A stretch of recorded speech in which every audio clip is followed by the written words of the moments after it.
Jurassic World Evolution 3 is shaping up to be the biggest leap the franchise has ever taken, and honestly, maybe the game that fans have been waiting for since the very beginning. From baby dinosaurs and genetics that carry through generations, to modular park design, new weather systems, and the return of chaos-filled campaigns, everything about this sequel looks like Frontier's most ambitious park builder yet. It's been 3 years since Jurassic World Evolution 2 refined the formula with aquatic reptiles, aviaries, and deeper management tools. But this time, the studio isn't just expanding, they're rethinking what it means to build, manage, and survive in a world ruled by dinosaurs. And so in this video, we're breaking it all down, from the story setup and returning characters, to the gameplay systems, environments, and what fans are already speculating about DLC and post-launch plans. And so here's everything you need to know before Jurassic World Evolution 3 comes out on the 21st. Let's dive in. Okay, so at its core, Jurassic World Evolution 3 is about rebuilding after chaos. According to Frontier, the game takes place a few years after the events of Jurassic World Dominion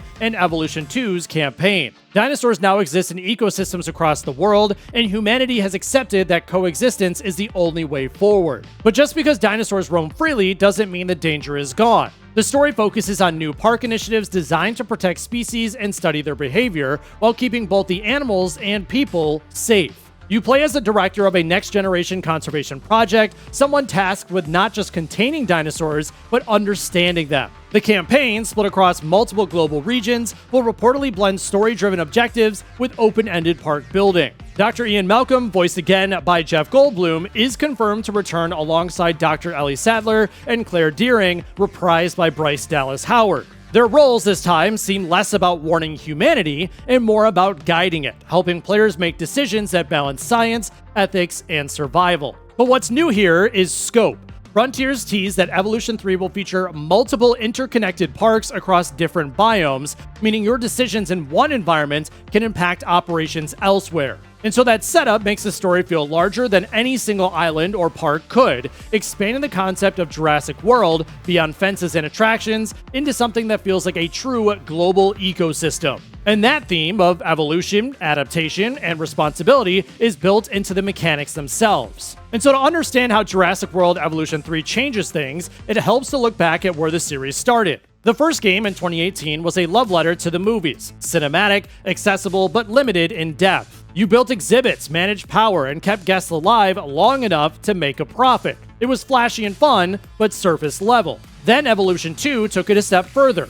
It introduced species with unique needs, weather systems, aviary and lagoon habitats, and a revamped management layer. It was deeper, but still restrained by its linear campaigns and park limits. And Evolution 3 aims to combine that accessibility with true sandbox freedom. The team's calling it the most reactive simulation Frontier has ever made. And so instead of focusing solely on park building, you'll manage living ecosystems with territory, food chains, and social behaviors that can develop and collapse dynamically. Dinosaurs will migrate across zones, form herds, and even establish dominance hierarchies that can shift over time. And so that means a single event, like a drought or territorial dispute, can ripple across your entire park system. And while Frontier hasn't detailed every mechanic yet, the community is buzzing about what this means for player creativity. This isn't just about placing fences anymore, it's about designing spaces where life finds a way for better or simply worse. And now let's talk about how it actually plays, because this is where the biggest changes seem to be happening. First off is the park building. Frontiers confirmed that Jurassic World Evolution 3 features a brand new modular building system. You'll still construct enclosures, hotels, and attractions, but now structures can be customized in far more detail, adjusting size, shape, path layout, and theming. Players can connect facilities into complexes, like combining a hatchery with an observation deck or linking guest buildings through shared utilities. And so this creates parks that feel more authentic and unique rather than just pre-designed grids. Terrain manipulation has also been overhauled.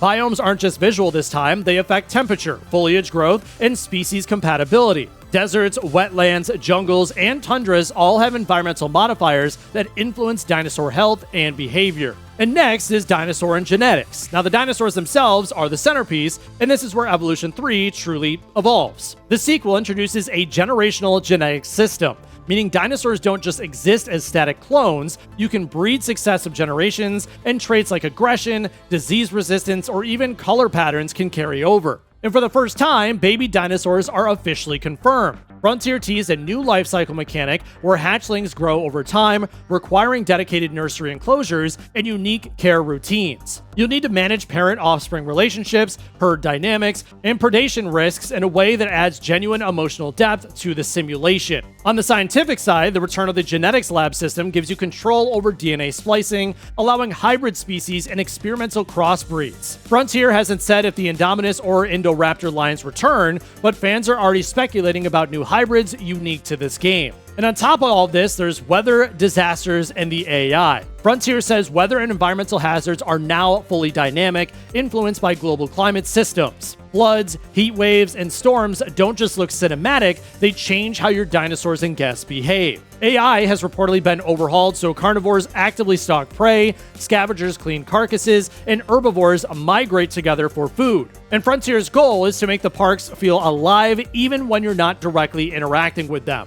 And when chaos inevitably strikes, power outages, escapes, or natural disasters, it's up to you and your ranger teams to respond in real time. And now one of the biggest shifts in Jurassic World Evolution 3 is how it handles space and scale. Previous games relied on a single map per park, but this time, players can manage multiple connected regions across the globe. And so think of it as an ecosystem network: desert research stations in Africa, wetlands in South America, tundra facilities in Canada, and more. Each biome offers unique challenges. Deserts require water management. Jungles risk disease outbreaks. Tundra demands heated enclosures. And each region hosts species adapted to its climate, encouraging players to specialize or trade between parks. Frontier is also leaning into exploration.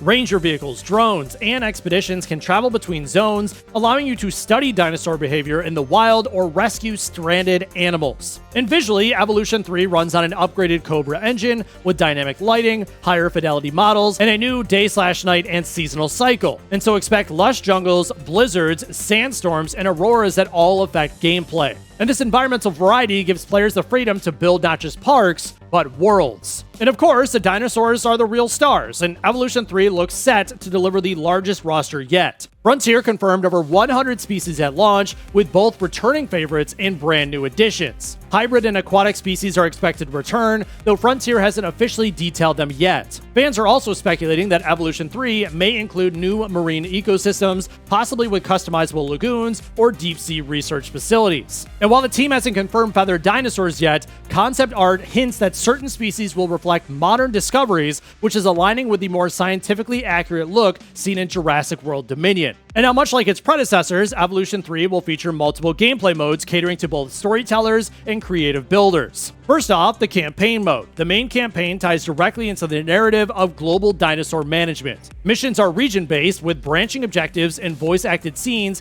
featuring Malcolm, Sadler, and Claire. Frontiers hinted that players' choices can alter outcomes, from prioritizing research over profit to releasing species into the wild versus keeping them confined. Next is the Sandbox mode. Sandbox mode returns with no financial restrictions, all species unlocked, and full creative freedom. What's new is the ability to link multiple parks into one shared network, creating your own Jurassic World Federation across continents. And last but not least is the Challenge and Chaos Theory.